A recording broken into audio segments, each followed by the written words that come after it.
Living a life in full is a conversation you always wanted to have with that person who gave an amazing TED Talk, or the author of one of your favorite books, or that inspirational Olympian you always wanted to know more about. It's graduate-level conversations with those making a difference in the world and in the lives of others.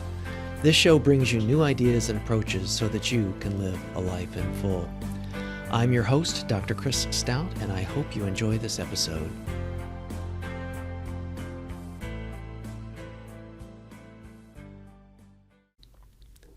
This episode is brought to you by the nonprofit I founded, the Center for Global Initiatives.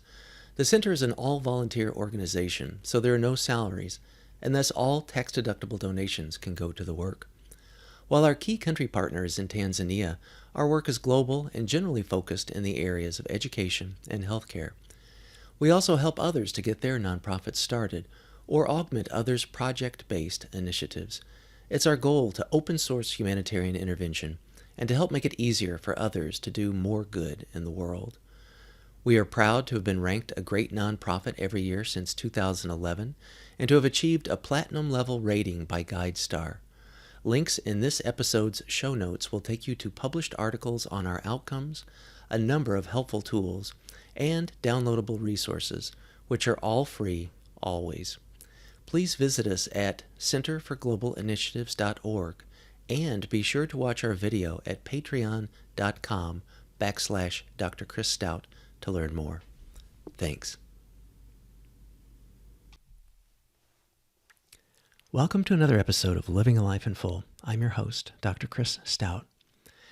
When you think of modern technologies that aren't gadgets and gizmos, you probably think of the web, and with it, the internet. If so, you aren't really thinking of modern technologies. We are entering a new age. We've moved from the read-only web, which had little functionality for interacting with content, to the read-write web, which offered seemingly endless collaborative opportunities, from sharing things with friends and family to shopping at your favorite brands. But the profusion of cyberattacks, data hacks, and online profiling have left many of us to view digital life as a Faustian bargain in need of a major rethink. That rethink is Web 3, the read, write, own web, a decentralized internet where individuals own their own identities and can securely trade assets like money, securities, intellectual property, and art peer-to-peer, made possible by blockchains, the foundational technology of Bitcoin. Web 3 promises the biggest shakeup of business since the invention of double-entry bookkeeping in the Middle Ages. It is the Internet's new frontier. It brings with it a new lexicon and vocabulary for concepts and tools like the blockchains, the metaverse, NFTs, DAOs, decentralized finance, and self-sovereign identity. In this episode, Alex Tapscott will serve as our guide and interpreter to this brave new world. Alex is the author of the Wall Street Journal and the Globe and Mail bestseller Web 3, Charting the Internet's Next Economic and Cultural Frontier. He's also an entrepreneur and a seasoned capital markets professional focused on the impact of emerging technologies such as Web 3, AI, VR and AR, the metaverse, blockchain, and cryptocurrencies on business, government, and society. Alex is the managing director of the Digital Assets Group at 9 Point Partners, one of Canada's leading investment firms with more than $8 billion in assets under management. 9 Point launched the world's first carbon-neutral Bitcoin ETF and recently the 9 Point Web3 Innovators ETF. Alex is also co-author of the critically acclaimed bestseller Blockchain Revolution with Don Tapscott, which has been translated into more than 19 languages and sold more than 500,000 copies worldwide. He's also written 2 other modern classics, Financial Services Revolution in 2020 and Digital Asset Revolution in 2022. Alex is sought after worldwide for his expertise by business and government audiences. He has delivered well over 200 lectures and executive briefings to business audiences at firms like Goldman Sachs, Google, Alliance, IBM, Microsoft, and Accenture, to name just a few. He's constantly ranked a top influencer in the blockchain industry. His TED Talk, Blockchain is Eating Wall Street, has been viewed over 820,000 times, and his writing has been featured in the New York Times, Harvard Business Review, the Globe and Mail, the Financial Post, Time, Fortune, and many other publications. And he's the co-host of the podcast DeFi Decoded with Andrew Young. In 2017, Alex co-founded the Blockchain Research Institute, a global think tank investigating blockchain strategies, opportunities, and use cases. Alex is a graduate of Amherst College, cum laude, and is a CFA charter holder. Alex, welcome to the show. Delighted to be here, Chris. Thank you for that wonderful, generous introduction. Well, sure. I think it really speaks to your bona fides in terms of the topic and the expertise that you brought to bear in your book.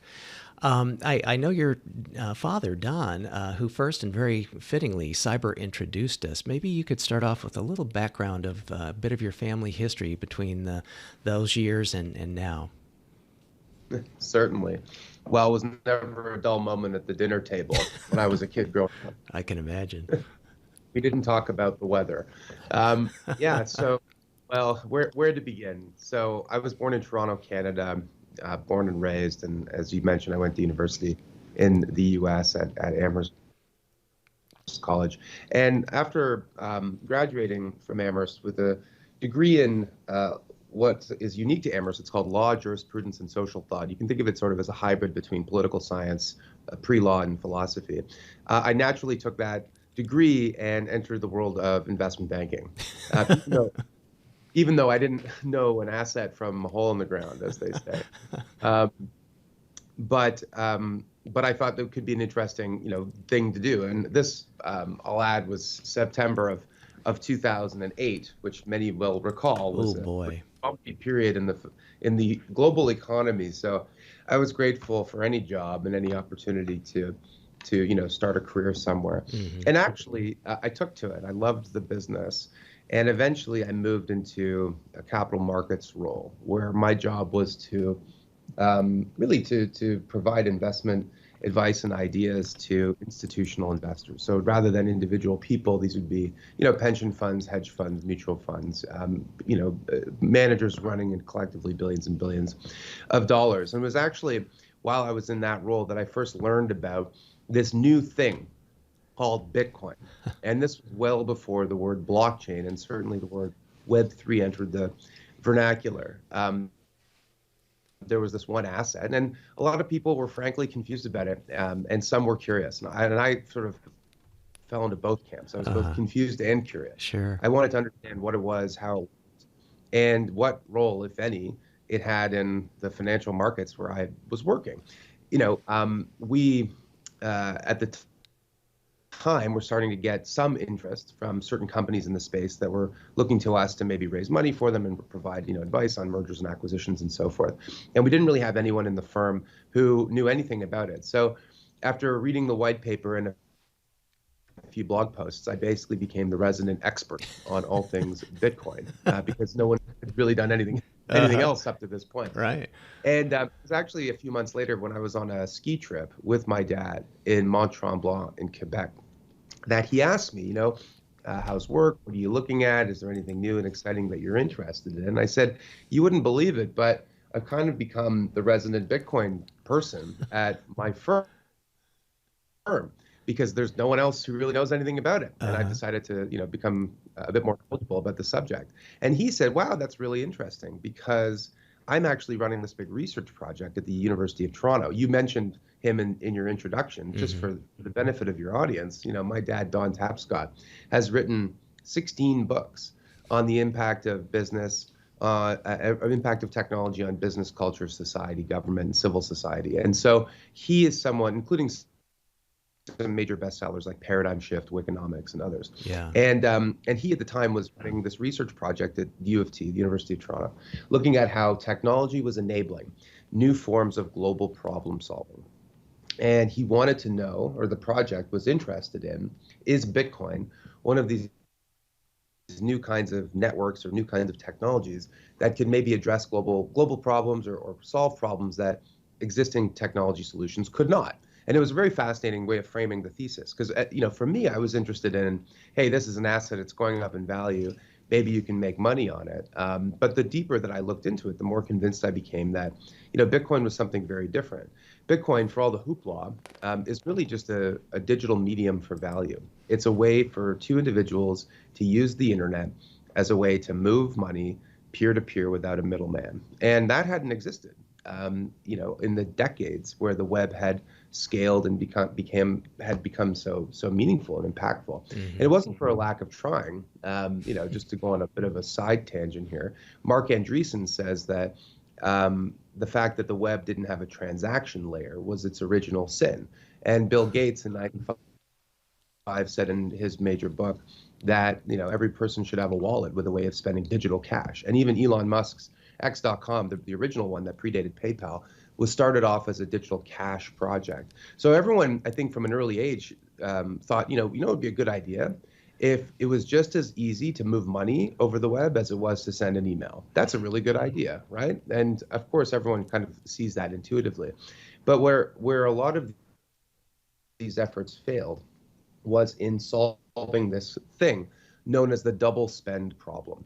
How do you ensure that when you move something of value peer-to-peer, that you don't still have a copy, basically, that you can't spend the same dollar twice? Because, Chris, if I send you an email, and I send the same email to someone else, and I attach a PDF of, a research report I've written, that's actually a feature of the web. That means I have like a printing press for information. But if I send you an email with a PDF that's supposed to represent $50, it's really important that I can't send the same $50 to someone else, right? Right. And so this is the central issue, which is how do you ensure that when you use the web to move value, that you can't send the same thing twice? And so Bitcoin, what was remarkable about it is that it actually worked in solving this problem. And it did so through this ingenious invention, this thing known as a blockchain. And I'm happy to explain in greater detail, but let's go back to the original story. So my dad was asking me, Bitcoin, what do you know about it? Could you write a research report? And I was at an interesting sort of stage in my career where I was looking to broaden my horizons. I was loving the business that I was in and the work that I was doing, but I wanted to, do something else for a time, see what else was out there. And so I agreed to do this. And I did it while I was still working full-time in investment banking. And the research report that I published is called the Bitcoin Governance Network. And it was basically about how, in order for Bitcoin to reach its potential, it needed to have a multi-stakeholder approach that included input from private sector, from technologists, from government, and from different entities in society. And that work that we did together led to other work and eventually led to a book proposal. So my dad's agent came to him and said, this work that you're doing with Alex around blockchain is really fascinating, and I think that it could make for a good book. Do you think there's enough meat on the bone here for a book proposal? And he said, and by the way, this idea of father and son, we think is a feature. We think that's a really cool thing, and we'll make the book really attractive to publishers. So my dad came to me kind of with to paraphrase The Godfather, an offer I couldn't refuse, but a good one. Yeah. And not like the one in the film. Right. Better outcome. Better outcomes. Good outcomes either way, but basically, do you want to put this proposal together? We'll see how it goes. So we put the proposal together, and to our delight, Portfolio, which is an imprint of Penguin, bought the rights, paid us a decent advance, and 3 months later, I resigned to write a book, having never written a book, to work up with my dad, having never really done that in a professional sense. Like I had a whole career as a financial professional before. But and with no clear idea really of what was going to happen afterwards. but I figured basically that that this was the start of something big potentially, right? Worst case scenario, it wouldn't work out and I could go back to what I was doing before. Best case scenario, I was being offered a seat on a rocket ship, and when you're offered a seat on a rocket ship, you don't ask which seat, you just get on. I like that. Yeah, absolutely. But Well, this is what? you asked for the story. This is the story. That's great. Well, a quick aside with that, what was it like to do this with your dad? I mean, first time author for you, and was it a kick to do it, or was it you guys were at each other's throats, or who edited who, or what was that process like?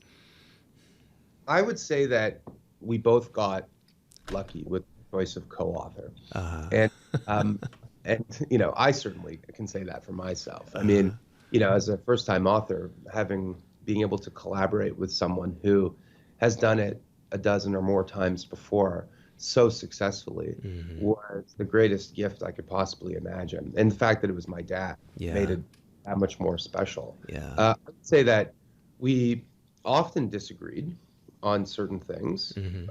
But the working relationship was always great. And frankly, if you're going to collaborate with someone, you want to disagree on some things. If both parties agree on everything, then one of them is unnecessary, right? Like Right. what's the point of the other person? Exactly. Yeah. Right. Yeah. Uh, and so we collaborated really well, and I was very fortunate to have him as a mentor on the project. He would say that he got lucky with his choice of co-founder because, quite frankly, the subject of blockchain and Bitcoin and all this stuff is is focused on how the web can be used as a medium for value and assets, right? So the first era of the internet, the internet was a way to move information, Hmm. and with this new web, it's a way to move value. When it comes to value and assets, you're dealing with a lot of financial concepts, and I was someone who was actually trained in that area, Hmm. and I'm a CFA charter holder. I had 7 years of work experience in capital markets, and so I brought a sort of practical knowledge of finance that I think was really helpful in the project. And so together, the collaboration was incredibly seamless and fun and very fruitful. That's great. Well, and a benefit to us all, and immensely successful and popular as it should be. So, let's take that as a segue, and let's shift into your newest book, Web3, charting the internet's next economic and cultural frontier, published by Harper Business. But before we do, I want to read some of what some other folks have had to say about it. Larry Summers, former United States Secretary of the Treasury, said Web3 is a breathtaking innovation that holds great promise but also peril for those who dismiss the future. Tapscott has written a book that we need as we enter a new epoch for computing and for society. Steve Wozniak, co-founder of Apple, said, with Web3, Tapscott has captured the zeitgeist. We are on the brink of an extraordinary new era where technology can reimagine everything. With clarity of thought and deep insights, this book explores Web3's immense potential. Dan Schulman, CEO of PayPal, said, Web3 will have a profound impact on the global economy and our society. Alex Tapscott has once again stepped up with a timely and essential guide to help us navigate the tremendous change underway and the challenges and opportunities ahead. And Klaus Schwab, chairperson of the World Economic Forum, and actually a friend of mine, he very kindly co-authored the foreword to 3 of my books, said, with the rise of generative AI, the metaverse, and the next generation of blockchain, Web3 is now a breakthrough platform for innovators to rebuild the world of business and the global economy for a new era of prosperity. This extraordinary book shows how. And Alex, honestly, well-deserved high praise from some pretty heavy hitters. Congratulations. Well, thank you, and it's humbling, It, honestly. well, Uh, gosh, and these are guys, folks that know what they're talking about, too. This is no easy crew. So, not necessarily does everyone in our audience, as we talked off mic before, it's a fairly heterogeneous group, but not everyone may have the experience and expertise that those reviewers had and that you've shared in the book. But maybe you've kind of teed it up for us a little bit, but could we start off with maybe some basic 101, and training yeah. wheels are still on, if that's okay, of maybe like what are the most significant differences between the Web3, like the transactional things you're talking about, and the current internet infrastructure that more folks are familiar with? Absolutely, Chris. And yeah, I did tease it a little bit with the discussion around Bitcoin, but let's walk it back a little bit. So the internet and the web are slightly different things, and I think that people often conflate the two. Mm-hmm. The internet was actually founded as a project by DARPA in the US government in the 1960s and 70s. And it was basically built as a communicating protocol that would allow the Defense Department to continue to send nuclear launch codes in the event of an attack. The idea was that at the time, everything was highly centralized. So if a nuke were to go off in New York City, the entire telecommunications infrastructure would go down. And so we wanted a network where you could have different points talking to each other without a central point of failure. And that was the origin of the internet. And for 20 years or so, the internet basically was a tool that grew steadily, but was used more or less by people in government and academia and by hardcore technologists.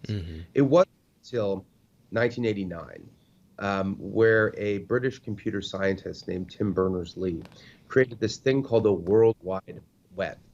And a few years later, where it was commercialized with a thing known as a web browser, that the internet and the web became a tool that was widely used for the first time as a tool for business, for culture, and for communication, right? So the lead up to this first era of the web was quite long. And I think the internet, like all technologies, was an overnight success story that was actually many decades in the making. So let's start off with the first era of the web. So the book is called Web 3, and so without understanding Web 1 or Web 2, it's not really super useful as a term. So one, and I think a period where a lot of people remember it more clearly as the dot-com era of the 1990s, was basically a way to view static information on websites using desktop computers. So in the 90s, you'd log on to the web, type in a URL, and information would pop up. And a lot of the early examples of internet services and websites resembled things that had come before, because people were trying to figure out this is a medium for information, a way to present information. So what can we present on this new device? Well, we can present newspapers and classifieds and encyclopedias and the sports scores and the weather and all the stuff that people used to get from magazines and newspapers and other traditional sources of information were now being put on the web. So the web of Web 1 was pretty primitive by today's standards, but it nevertheless did something really important, which is that it democratized access to information, regardless of who you were or where you were in the world. So if you were a person living in Toronto or in Peru or in the United Kingdom or wherever, if you typed a URL into a web browser, you could get the same information. And that was something that wasn't possible before. Information was localized. It was not something that was global. And so the web, in that respect, was a huge innovation. As the web progressed, some new technologies helped to basically change it from the Web 1 era to the Web 2 era. In the Web 2 era, the web was not just a way to present information. It was a way for individuals to share their own information, to upload content, to share words, images, video, and other content. And so the web very much became a collaborative medium, a communication medium, a way for people to connect and to build communities online. And Web 2, I think, is characterized by two big technology innovations. Number one is the introduction of smartphones and the App Store, and number two is social media. Now, what happened in Web 2 was that all this information that people were uploading, data, essentially, became the most important asset class of the digital age. Except the individuals who created it didn't own it, and they didn't control it, and they couldn't monetize it. All of the control and all of the upside went to large internet platforms who became really the digital conglomerates of the economy, the biggest sort of companies in the world. And these were companies like Apple, Google, Amazon, Facebook, and so on and so forth. Now, Web 2 created a lot of value in the world, and there's lots of positive parts of it, right? So let's think about it. So that period saw many people become internet users for the first time. It improved the breadth of services available online, and it gave people a platform to share their thoughts and their opinions with a global audience. And that was something that had never existed before. But the downsides were significant. The downsides were that a lot of big companies became monopolies in certain areas, like in search, for example, or in social media, or even in the operating system world, Apple, Google. Advertising became the big revenue model, and so platforms focused on keeping users hooked on platforms with content that was highly engaging, but maybe not all that healthy. And these big companies became choke points for government surveillance.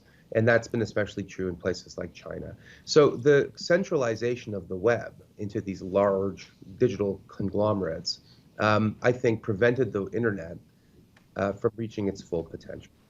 So now the web, and with it the internet, are entering this new era known as Web 3. So if Web 1 was the read web, a way to read content, to access information, and Web 2 was the read-write web, a way to read content but also upload your own information and communicate and collaborate, then Web 3 is the read-write-own web. It is a platform that allows us to access content, to share our own thoughts, but also to be owners of the internet for the first time really ever. And what that means is to be owners of our data and our digital identities, to be owners of our digital creations and of the efforts we put in, and also to be able to move and store and manage things of value using the internet. And that can be art and collectibles and in-game assets and so forth, but it can also be money, stocks and bonds, titles and deeds to property. Anything that has value can now be expressed using the web. And the reason for that is because of this very important innovation known as a blockchain. For the same reason that blockchains solve the double spend problem for Bitcoin, they allow us to be able to move, a digital asset peer-to-peer without worrying that another version exists. The same technology can be applied to any asset in the economy. So in Web 1 and Web 2, people were internet users. In Web 3, people become internet owners. Wow. Okay. So are there, I forget who it was that said that the future's here. It's just not easily or evenly distributed. I guess William Gibson maybe said that, but are there current examples right now that you can point people to say, this is a great Web3 technology, albeit maybe nascent in its infancy, or is it something that's 15 minutes in the future? Well, no, it's something that's happening today. So the way that I organize the book is basically in topics, starting with what I view as sort of the most core or elemental idea, and then from going into like bigger and bigger concepts. So the core idea of Web3 is a concept known as a token, or what people probably know a bit better as a digital asset. Now a lot of people will say, well, how is that any different from a cryptocurrency? And a lot of times they'll say, crypto itself sounds kind of cryptic and a little bit sketchy. Yeah. And why do we need all these cryptocurrencies anyway? We have this system today where we have dozens of currencies issued by governments, and that doesn't seem to work all that well. Friction, and these currencies don't often hold their value, and so on and so forth. And the response to that is that those people are correct. We don't need thousands more currencies. But the way to think about this technology is that really a token is nothing more than a container for value. In the same way that a shipping container can contain, furniture, clothing, automobiles, canned goods, computer parts, whatever. A token can be programmed to represent anything of value. So it can contain money, but it can also contain securities like stocks or bonds. It can contain the title to property. It can contain a vote. A vote is a lot like an asset, right? Comes to someone, you spend it. When you spend it, it's important you can't spend it again. And it's important also that you can verify after the fact that it's been spent for the right purpose, right? So All of these things that have value can be programmed into tokens. And the value of tokens in the world, not crypto, but tokens, has grown from zero 15 years ago to about $2.5 trillion in value. Now, some of these tokens are things like Bitcoin, but some of them are also very, very different. So one example is a thing known as a stable coin. A stable coin is a token that is backed by US dollars. It's basically a way for anyone anywhere in the world to have a US dollar bank account. If they have access to the web, they can store and move dollars. Mm-hmm. Now, for someone living in the United States, you might think, well, so what? You know, I have my Chase account or my Wells Fargo account, and that gives me a way to move dollars. But the fact of the matter is, 6 billion people in the world don't have an easy way to access the U.S. financial system or U.S. dollars. And a lot of them live in parts of the world where the local currency is inflationary, where the government can be corrupt, where the banking system doesn't serve the communities well. And so the ability to have a way to store and move value using dollars is a superpower.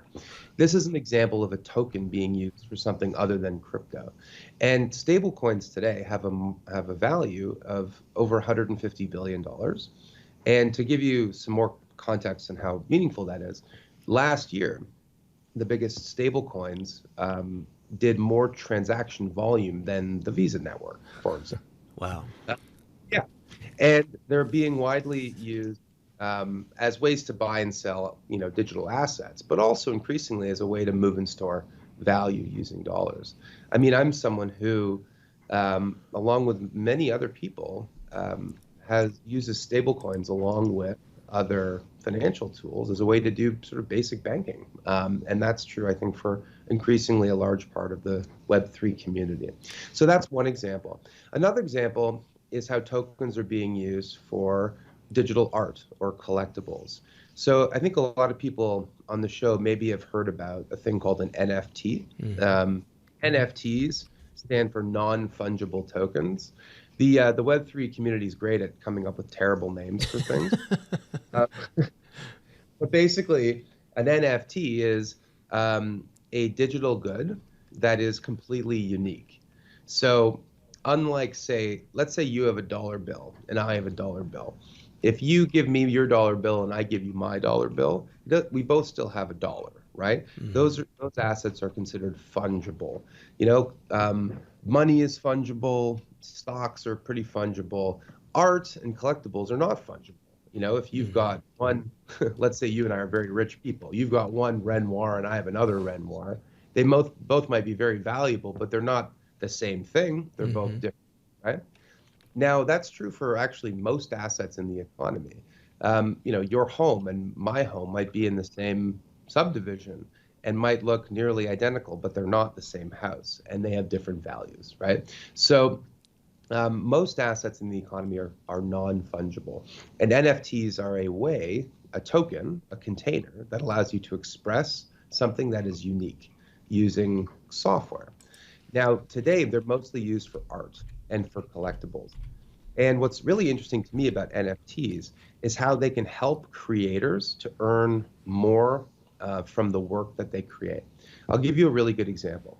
If you were a painter and a struggling, starving artist, and you sold your first painting for $500, and then 10 years later, you become a super successful painter, and that painting that you painted, that first work, ends up selling for $100,000 or $1 million, you as the creator don't get to participate in the upside, right? It's the person who bought it from you who gets to sell it. And that's unfortunate, right? Because you're the ultimate sort of owner of that IP, but you've given it away. Mm-hmm. So NFT, because it's just software, you can program the asset so that every time it's sold and resold, it creates a royalty that's paid automatically to the original creator. And that's something that you can program into anything creative. Could be music, could be painting or other forms of graphic art, you name it. And what's so remarkable to me is that already today there are over 100 art projects mostly from collectives and from organizations that have created at least $1 million of royalty revenue for the creators, meaning that the payment, not just from the original sale of the artwork, but from the secondary and tertiary sale, created a payment stream. Now, there's no way to get around this. This is something that's programmed into the code of the asset itself.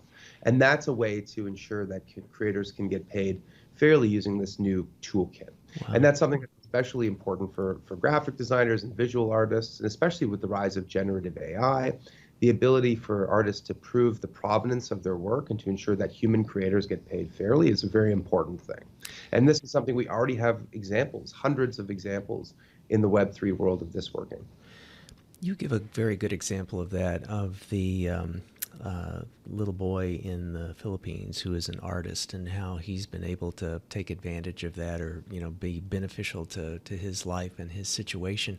How does it work with generative AI? If something is out there crawling the web for images that look like bananas wearing a sombrero or something, how is it if an artist does have something out that's an NFT? Is it sort of barbed wired against the generative AI finding it and using it, or it can find it but it's got to pay a toll, or how does that work under the hood? Well, it's a brilliant question, Chris, and the answer is that there is no way to stop AI from using the data in an image or in any piece of IP for that matter to train a model. And that is actually one of the major issues with AI today, right? Which is that and AI is a technology that is as important as blockchain is to the future of the world. And my view is that actually AI, blockchain, and other technologies like extended reality are converging together to create a new digital age that's very different from the one that came before. And I think that the question around AI is an important one.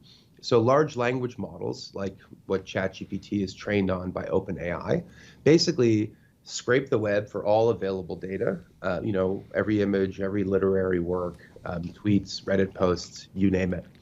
And it uses that data to train the model to create, outcomes that are useful for people.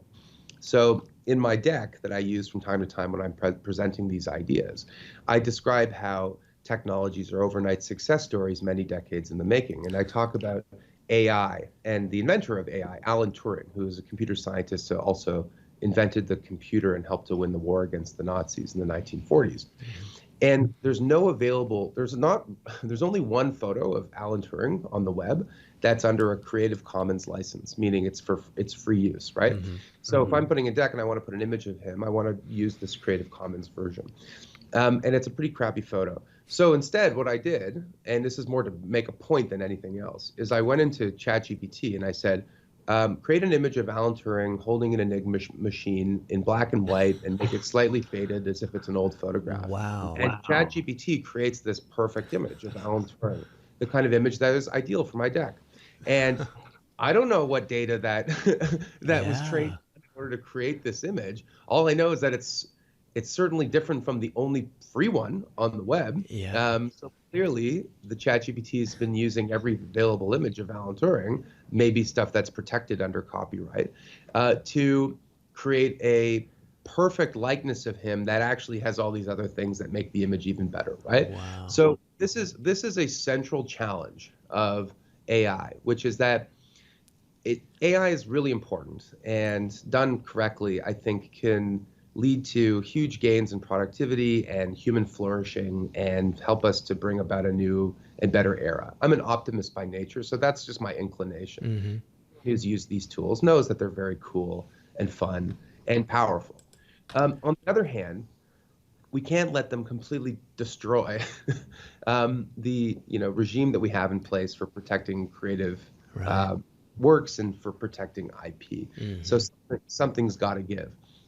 NFTs are certainly an interesting way to approach this problem, but I don't think that there's the solution yet.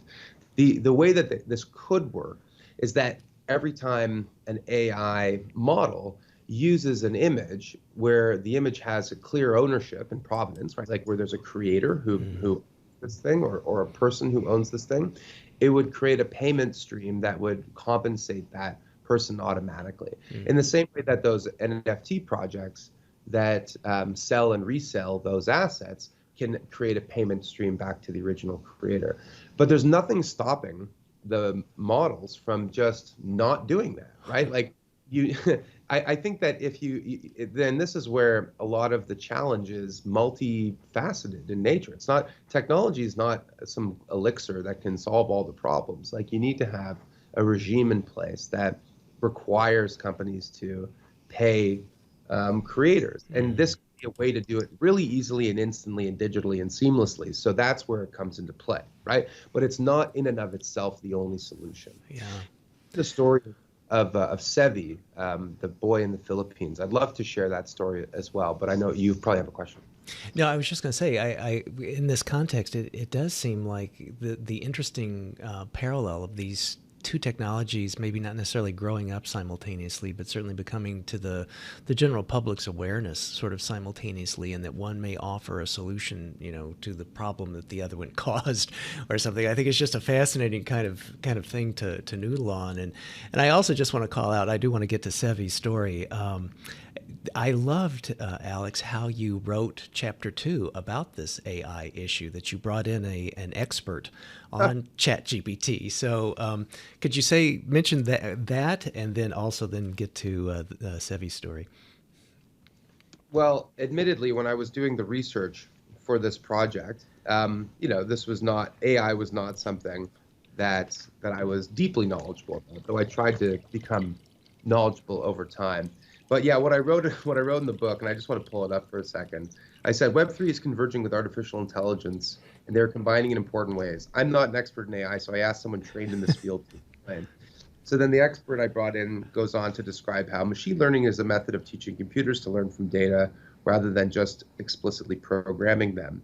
And then I asked, and then goes on and on. And then I asked it to explain how Web3 might help with scaling AI in a sort of transparent and responsible way. And my expert told me, well, Web 2 data silos limit the amount and type of data available for training AI systems, and this lack of diversity can hinder the development of more advanced and sophisticated models. With Web 3, different stakeholders can collaborate and share more data. Not only that, blockchain and peer-to-peer networks can serve as a secure and transparent infrastructure for storing and sharing data. And this goes on and on and on and on, right? So it's like, it's like 1.5 pages long. And then I conclude with, did you find this explanation helpful? I hope so. After all, ChatGPT 3 by OpenAI wrote it. I love that. And then the lesson is, if you couldn't tell that a human being didn't generate that material, then how can you be sure that AI didn't author this manuscript or anything else you might read? Or for that matter, as I was pointing out, and I'm now put the book away, any image or any video or any piece of content that's been trained on someone else's data and someone else's work. So it is interesting how these things are emerging at the same time. What I say,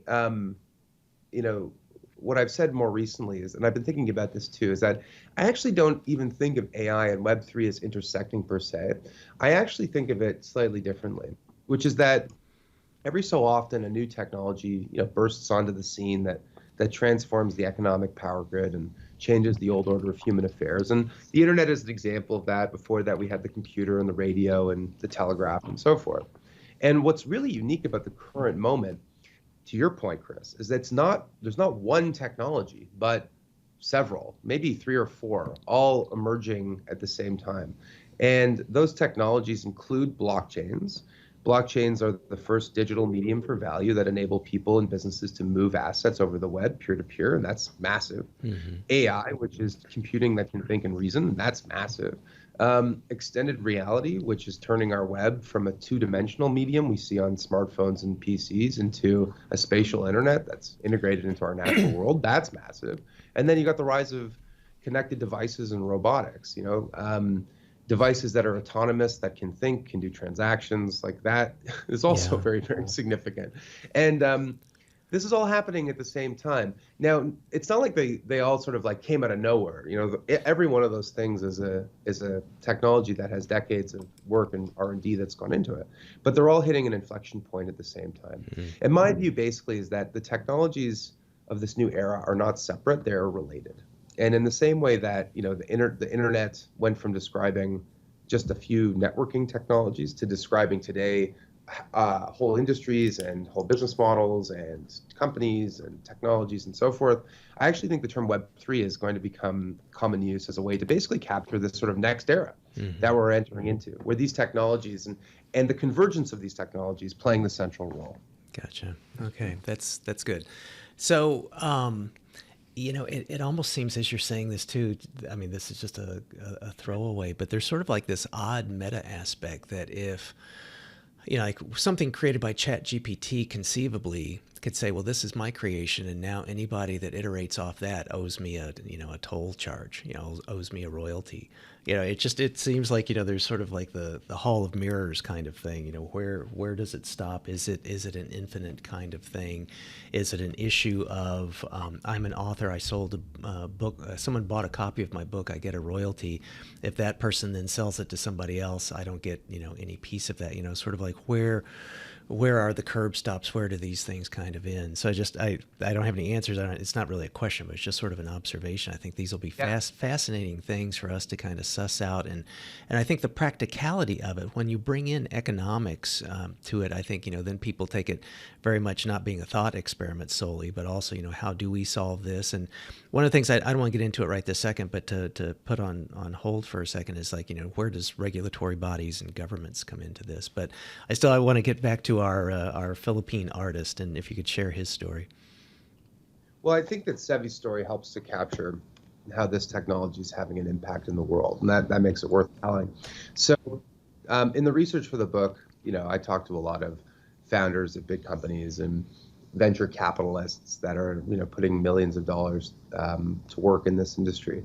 But I also talked to a lot of developers, technologists, and creators, people who are harnessing this new toolkit, this way to express ownership online, as a way to create new business models for creators, and as a way to create new avenues for artists to get compensated. And this led me on a journey to this one kid living in Manila. His name is Sevi, and he's 9 years old. He's maybe 10 years old today. He was 8 when I spoke to him for the research for the book. Mm-hmm. And I was put in touch by a local founder there who said, there's a really interesting story in Manila. Maybe you should talk to these guys. And so I got on a call with Sevi and his mom, April, April's a lovely, lovely person. Uh-huh. April and her work in Manila. They're professionals. So, they're part of Manila's professional class. These are, people who are upwardly mobile, part of the Philippines' sort of growing economy. Mm-hmm. And they have several children. And one of their kids, Sevi, like millions of other people in the world, was born with autism. And in the Philippines, as in a lot of other places, the government doesn't cover health coverage for autism treatment. So all of it is more or less elective. The aggregados fortunately had the resources to start Sevi off in a few of these different kinds of programming. So they helped him with art therapy, with sports therapy, with gymnastics. But over time, they're juggling multiple kids, professional lives, other expenses. They couldn't afford all these different things. And so basically asked Sevi, if you could choose one thing to keep going on, what would it be? And Sevi chose art. And so Sevi works with an instructor, an art therapist, to create these works of art. And it's part of the therapy that he does for his autism. Now, April, like everyone else, has access to the web and uses Facebook. And so she started to share images of Sevi's work online. Look at my son, what he's done. I'm very proud of him. Like any parent anywhere in the world might do something the kid has done. Mm-hmm. That I probably for my kids. And much to her surprise, some friends and family said, wow, we really like this stuff. Could we buy some of this art? She didn't share stuff on the web for that reason. Right. She just figured she wanted to share what he was doing. And the only problem was that part of the therapy sort of requires or strongly suggests that actually, you want to keep the art. You don't want to give it away. This is sort of part of the therapy. So she said, we're not really selling this. It's not really a commercial thing. Like, it's part of his treatment. We'd rather just sort of like keep the work itself. He wants to give it to his sister and keep it in the house. And that was that. And then one who works in the industry, in the Web3 world, basically said, there might be a way to do both. Have you heard of a thing called NFTs? And April tells me, she's like, no, what's an NFT? I've never heard of it in my life. Sure. And she said, well, it's a way to basically create kind of like a digital print, like a signature of authenticity for a work of art that you can sell on the web. And she said, there's maybe if you created a digital version of this artwork and then created a one of one, using this digital signature, that someone might buy it. One of these people, who are interested in Sevi's work. So April, with the help of this person, basically minted NFTs. That's the term they use for creating one of these works of art. And put it onto a platform called OpenSea, not really expecting much to happen. And once again, to her surprise, a couple people bought works of Sevi's. And we're talking like $200, $100 things.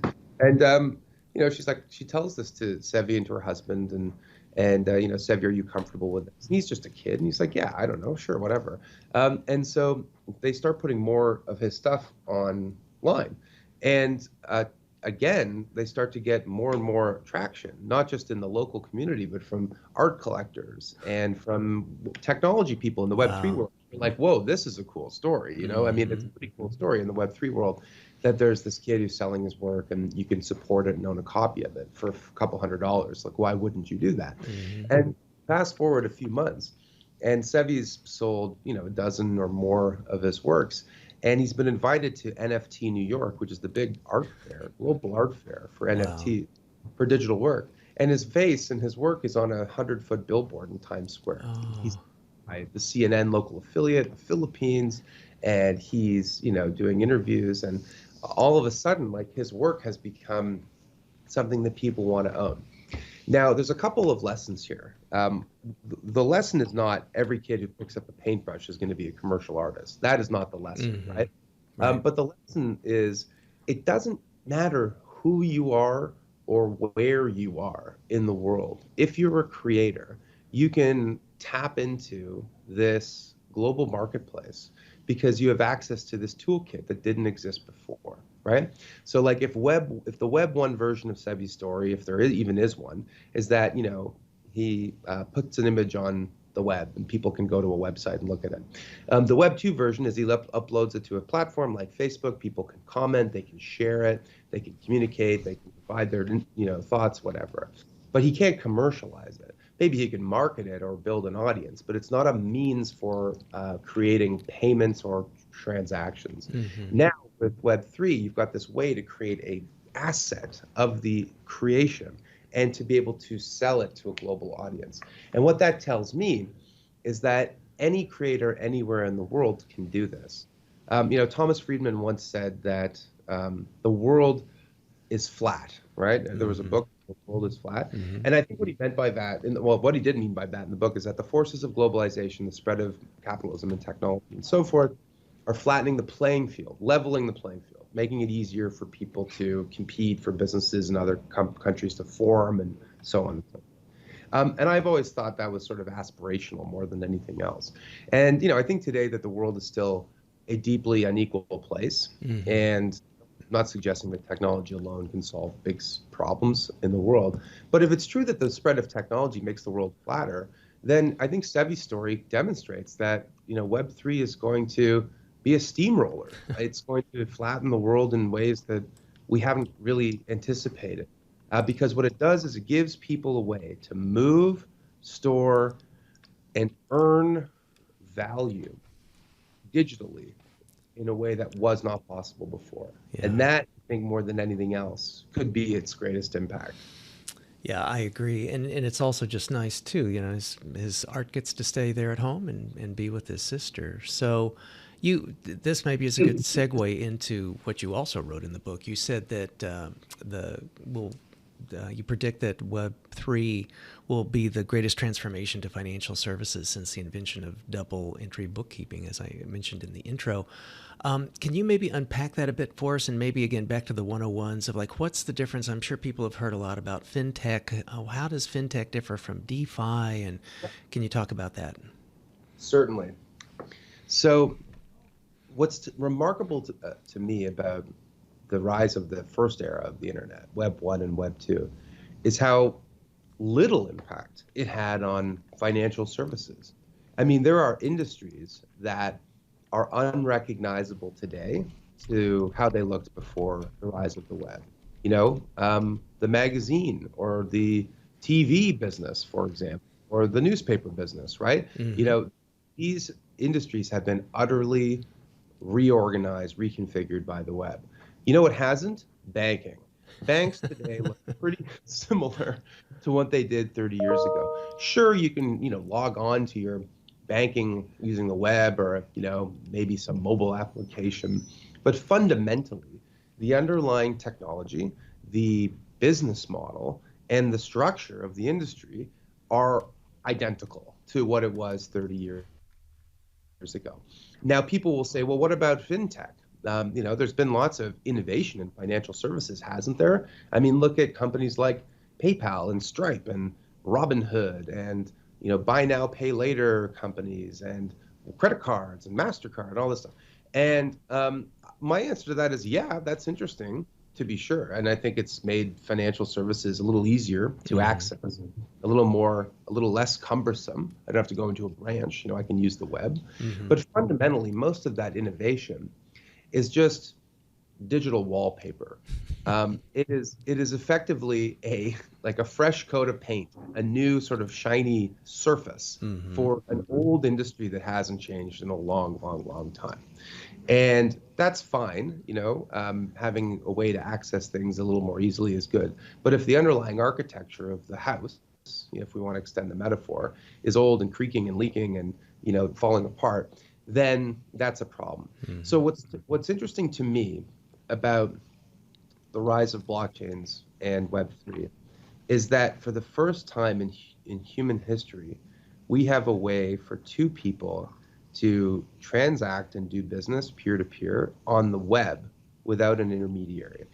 And that is a really powerful tool. What it means is that it reduces or even eliminates the need for a trusted intermediary in most transactions. So people ask, well, what is that can't be that simple. What about this? What about that? Well, I think it's helpful to just sort of think about what does the financial industry actually do, right? If in order to understand how technology could impact it. Mm-hmm. Well, I've done a lot of work on this subject. And my view basically is that the financial industry does 9 things, and it does them decently well. Uh-huh. The first thing it does is, it basically gives people a way to move value. The CEO of one of the biggest banks in the world once told me, people think our business is complicated, but it's not. Fundamentally, what we do is we move value. And because we move value, we get to store value. And because we store value, we get to lend value. And lending is basically our business, right? This was a big commercial, provide bank. So those 3 functions are the core of finance: moving value, storing value, lending value. In addition to that, there's other functions: connecting entrepreneurs with sources of capital, exchanging assets in a marketplace, insuring against risk, organizing financial information, doing accounting, identity, proving who is what in a transaction. These are all functions of what the financial industry does.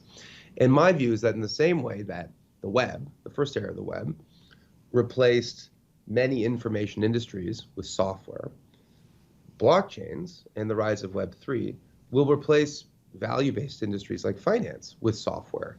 There's no reason why you can't program into software, into code, a way to move and store value, as a way to connect buyers and sellers in marketplaces, and so forth. There are so many examples of this. We talk about the market for cross-border payments, right? And if you just look at one segment of that market, remittances, people send $700 billion a year from the places where they live to their ancestral lands, to the family they leave behind or they have back home. And that's a huge market. The average fees for those transactions are like 9%. So there's $60-70 billion that's being made in the remittance market, as one example. So we talk about this market for cross-border payments. When was the last time, Chris, you ever sent a cross-border email, right? Or a cross-border WhatsApp message? Right. I mean, you do it all the time, right. but you don't, no one's getting paid. Yep. Like it's, information flows over the web like water instantly, peer-to-peer in a second. But anytime we want to do it with assets or value, oh my God, you know, it's got to involve 10 different intermediaries and it's going to cost you like 5 to 10%. Right. And this is true in many other forms of finance, right? Like, you know, and I think people in the States, because it's such a huge common market and because they deal mostly with local people, have a really myopic view of this. They're like, well, I can just use Venmo to move money. It's like, you know what you can't do? You can't send me a Venmo, Chris, because I live in Canada. I'm on the other side of a border. I live 50 miles from the US. You can't send me a Venmo. Wow. You know, so there's this whole big market out there where there's all this friction and all these barriers that exist due to either technology limitations or because of incumbent business models or because of regulations or some other, you know, friction point.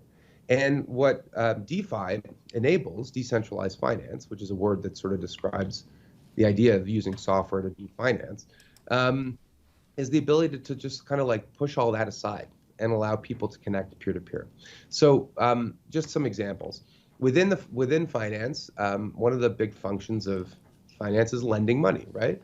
So in DeFi, there are these lending pools where you can go and get a loan if you have collateral. So let's say you own some stable coins, you put that up as collateral, you can get a loan against that. And then you can use that loan to, I don't know, buy a car or something like that. And if the value of your collateral drops below a certain level, then you're going to get what is this equivalent of a margin call, right? Where, you'll have to post more collateral or your position will get liquidated. But instead of like having a bank and a person making a call and posting, a margin notice on your, in a website, it all just happens automatically using a thing called a smart contract. And the smart contract is basically just code with a bank account. It's self-executing software that can move value. And so that category of the market is worth tens of billions of dollars of money that's being lent out in this way. Another function of the industry is how we exchange value. So connecting buyers and sellers in a marketplace. There is a project called Uniswap, which is a peer-to-peer exchange that allows people to buy and sell, swap in essence, basically any asset that can be represented with code. They have way more assets than Coinbase does, for example, which is a more traditional centralized exchange. But on some days, Uniswap will do more dollar volume, so more daily transaction value than Coinbase might. Huh. Now, there's one more benefit to this, which is I mentioned in my opening kind of comments that Web3 allows internet users to become owners. What's unique about Uniswap and every other DeFi protocol, and indeed every other project in Web3, is that the users of the platform and the ones who are the first to use it and who use it the most often can become its biggest economic owners and have the most say in how those platforms are run. So Uniswap is an exchange, and exchanges become useful the more that people trade on them, right? Like if you want to go buy shares of Apple and there's no liquidity, there's nobody those shares, then it's not a very useful platform, right? So the more liquidity there is, the better the platform runs. So what Uniswap does is all programmed into code is that the more you trade, the more liquidity you provide, the more of the underlying ownership of the platform you can earn over time.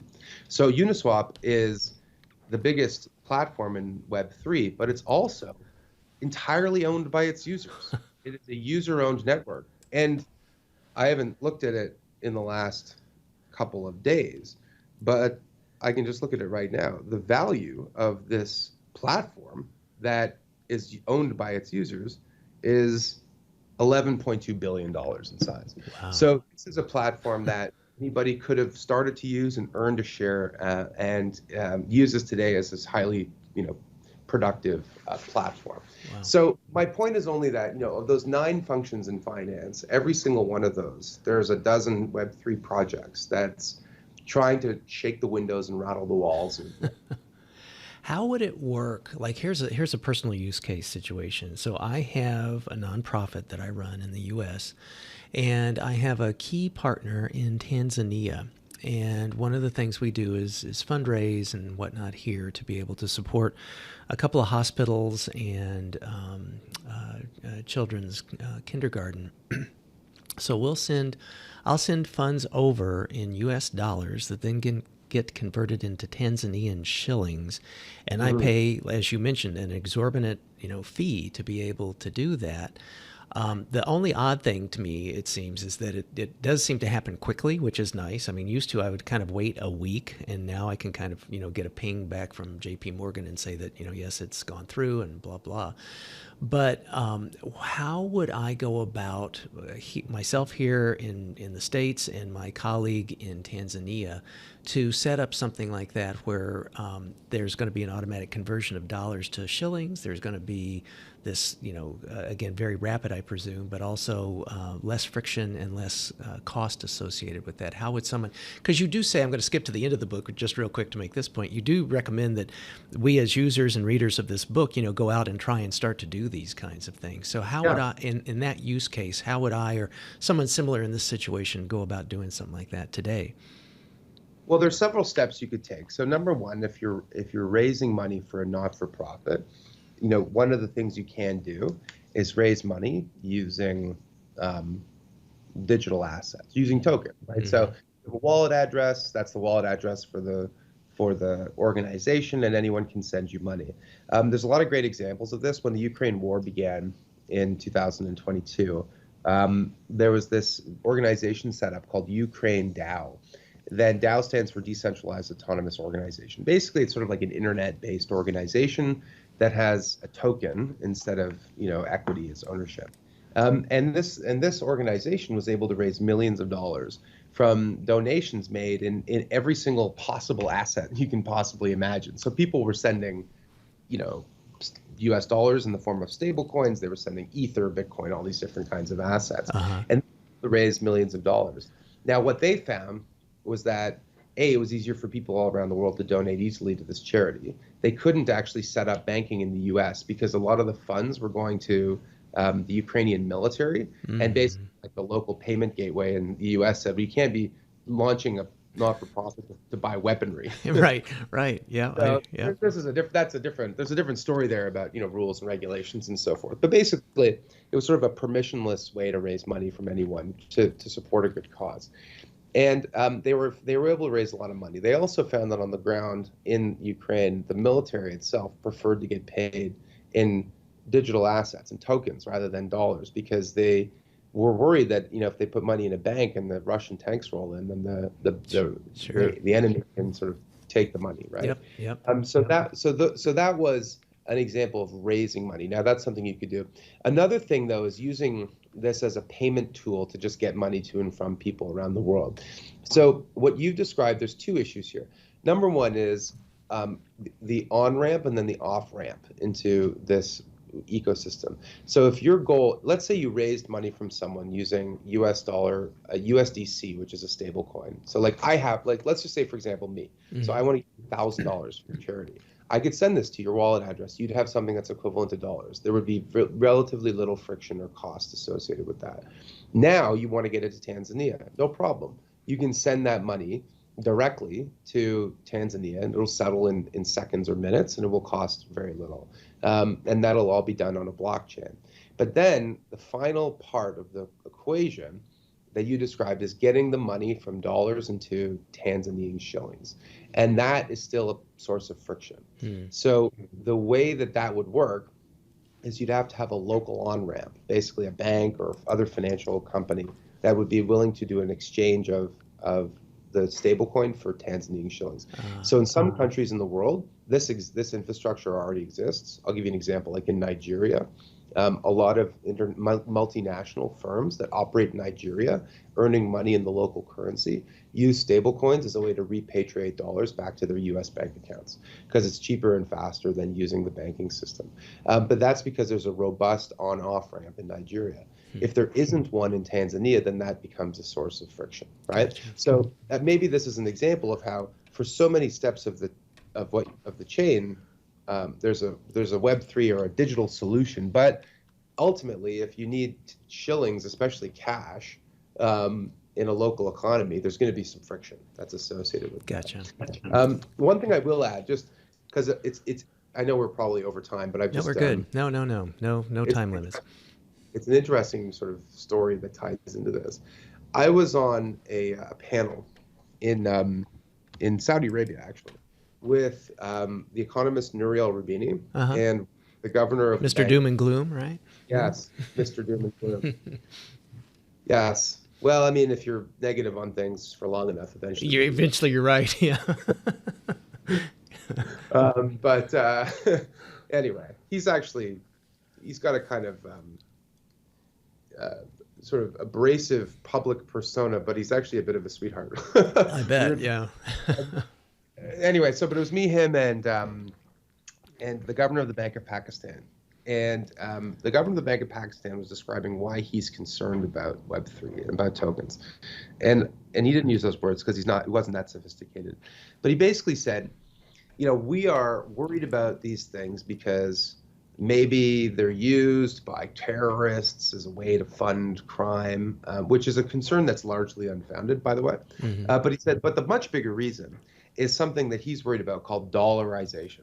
And basically, dollarization is what happens all the time today in developing markets where people substitute the local currency with US dollars because US dollars are viewed as a better store of value and in many cases are often a better way to pay for stuff. And the more that people use dollars in an economy, the less power the government has to control its own currency, and the less power it has politically as well. So he was saying, basically, if you're telling me that there's a way to move value peer-to-peer without having to interact with the banking sector or the government in Pakistan, then this could be the biggest accelerant of dollarization in the world, and that's something that really worries me. Yeah. So this is sort of like saying the quiet part out loud. It's like, so you're worried about this undermining your power. Like this is a paradigm shift. You're a leader of the old paradigm, and you're fighting against change. But I think in a lot of ways, it's a legitimate concern because,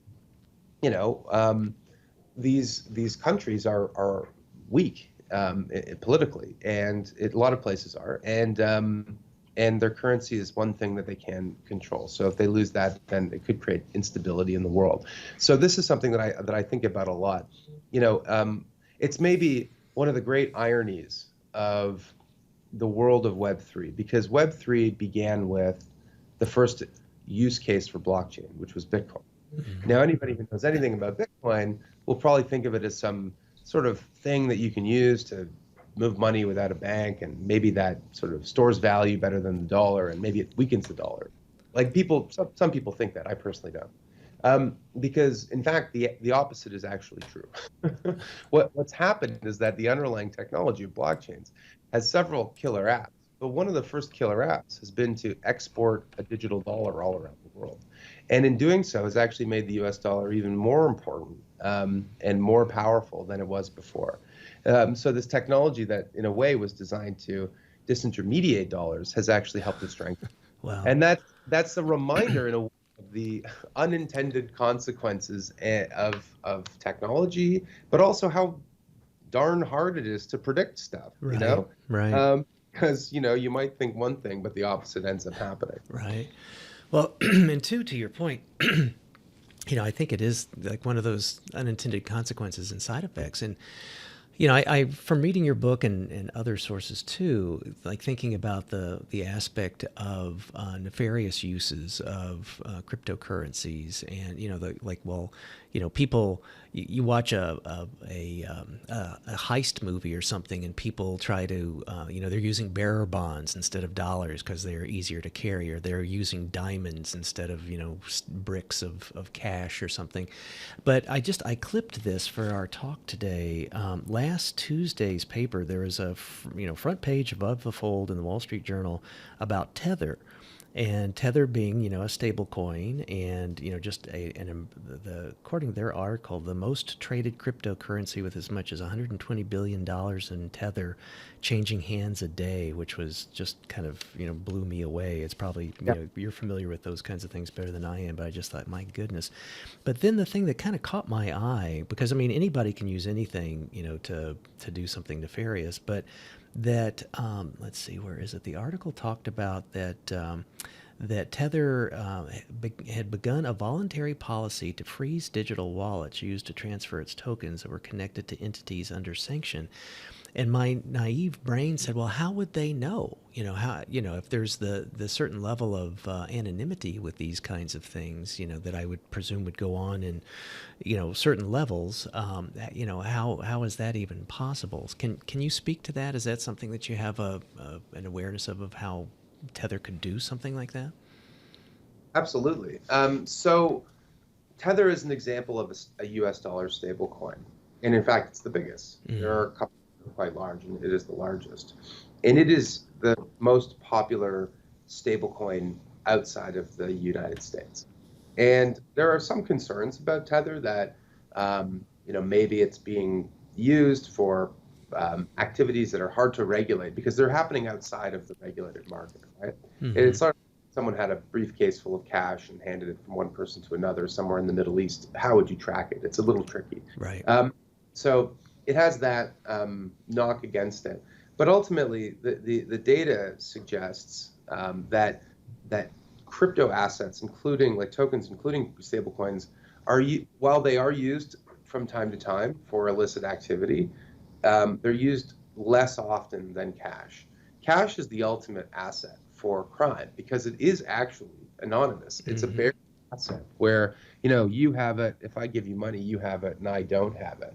And obviously, some dollar bills have serial numbers on them and so forth. But in general, like they can be laundered more easily than something like a token. And the reason for that is that all transactions in digital assets, tokens like Tether, are recorded to a blockchain. A blockchain is a decentralized ledger that shows who owes what to whom, and so forth.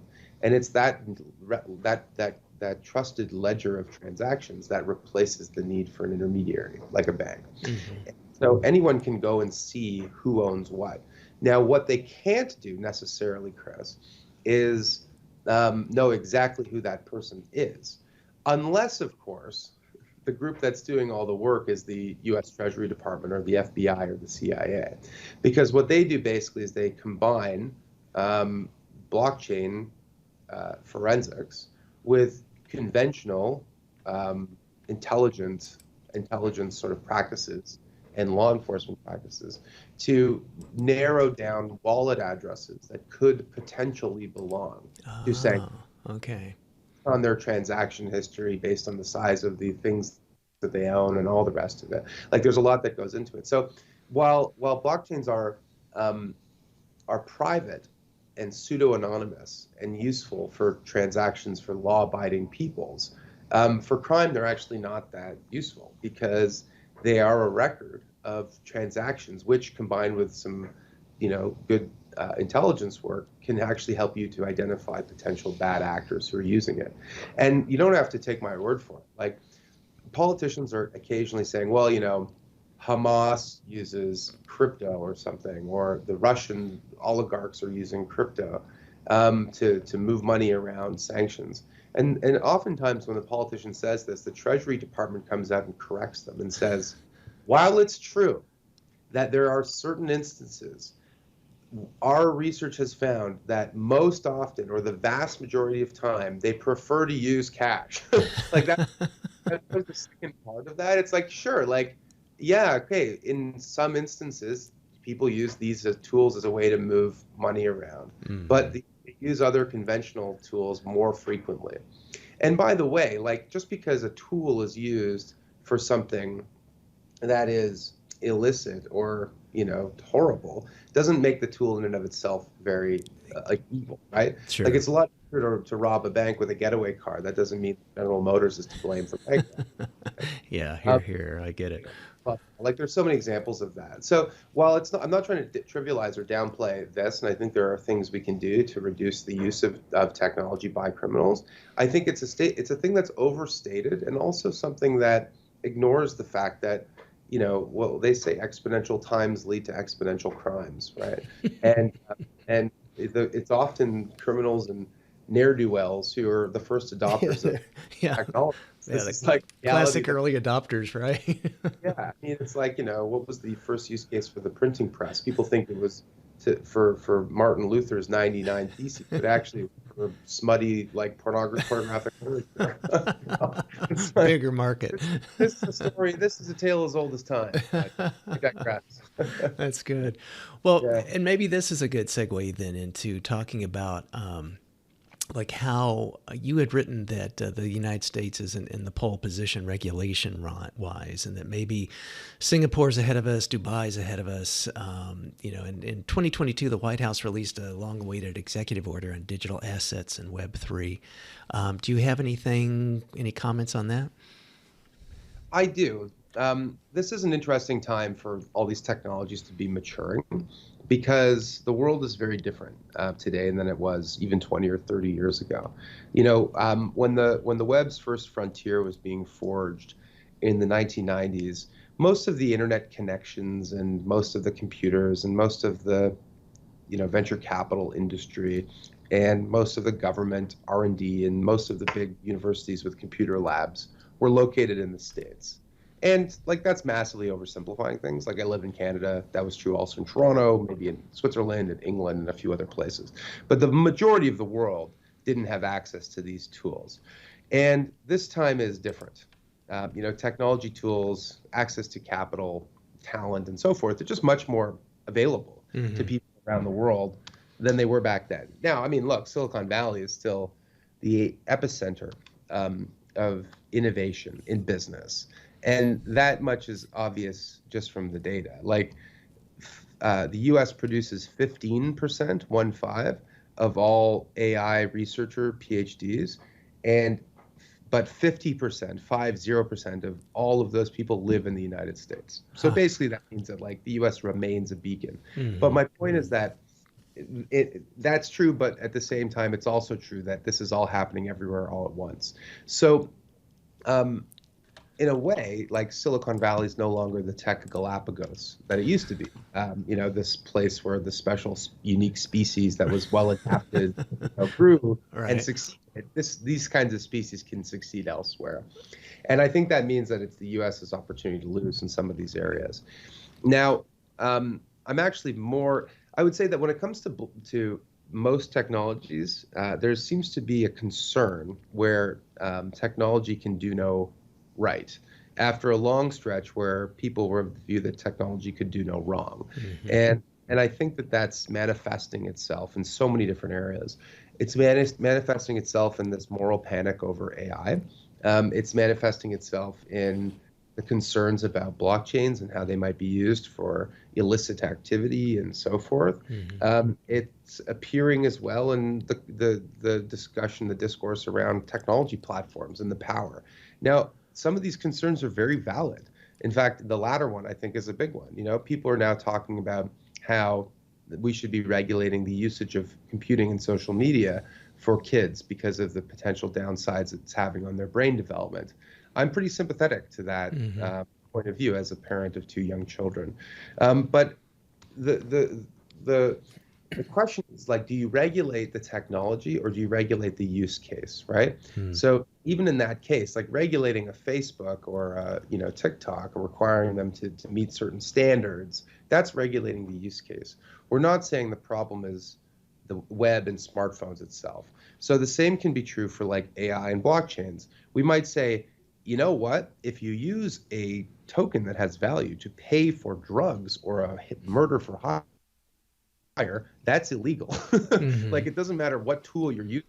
Right. That is still something that's illegal. So we're going to regulate the use case meaning the crime. So we're going to still continue to prosecute that vigorously. But we're not going to say the technology tool is to blame. With AI, the question is, should we regulate the model? Should we be limiting what the model can do? Or should we be regulating the use case? And from the work I've done, I'm sympathetic to this idea that while regulation is important, we should be focused on the use case. And otherwise, we should be allowing technology developers and software engineers to write code and to innovate, because that's how good things happen in the technology industry. Right. Now, in terms of where it's all happening around the world, today I would say that the center of gravity for Web3 and blockchains in particular is definitely shifting eastward to Asia.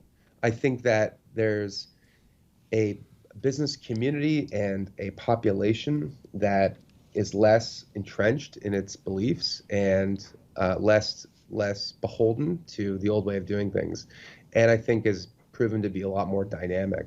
And I also think in large respects, because the technology is frankly more useful today for people living in emerging economies, that you see just a much higher level of know-how and sophistication in those places. Like if I go to Mexico or to Turkey, which I've been to both places recently, I'm blown away by how knowledgeable not just the average person is, but how knowledgeable the CEOs of banks are, ministers in government, people in the business community.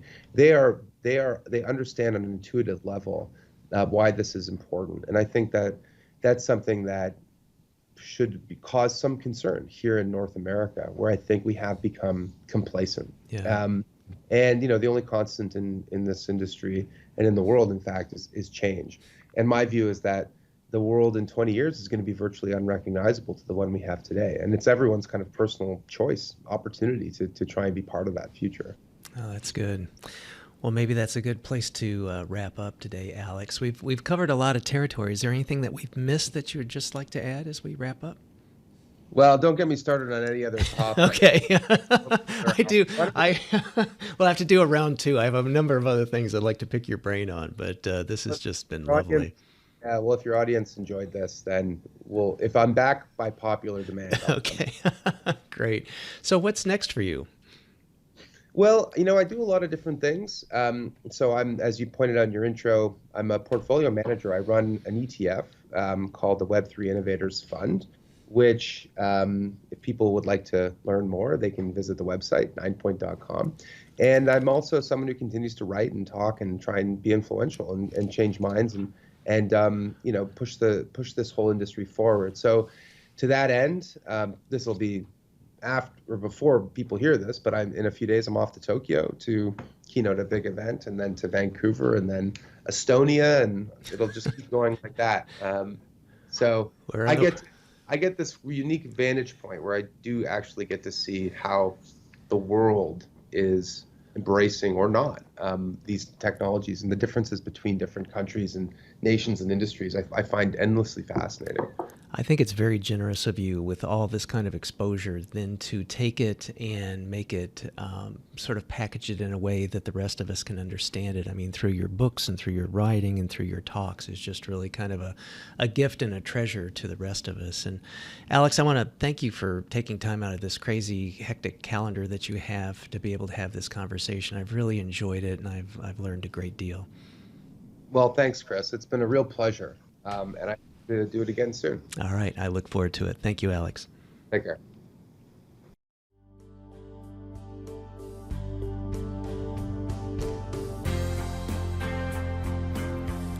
Living a Life in Full is a production of Stout Media, a subsidiary of Gordian Knot, LLC. Assistant producer, Gracie Wong. Music, Dan O'Brien. Executive producer and host, Dr. Chris Stout. To learn more, stop by our website, A Life in Full, for show notes. And please recommend us to your friends and subscribe on your favorite platform. And as for the obligatory disclaimer, this podcast is for general information uses only and does not constitute the practice of psychology, medicine, nutrition, or other professional healthcare services, including the giving of medical or psychological advice. No doctor-patient relationship is formed. Lastly, and perhaps most importantly, I take conflicts of interest seriously. For all of my disclosures as well as show notes, please see livingalifeinfull.org/podcast and my LinkedIn profile. Thanks, and until next time.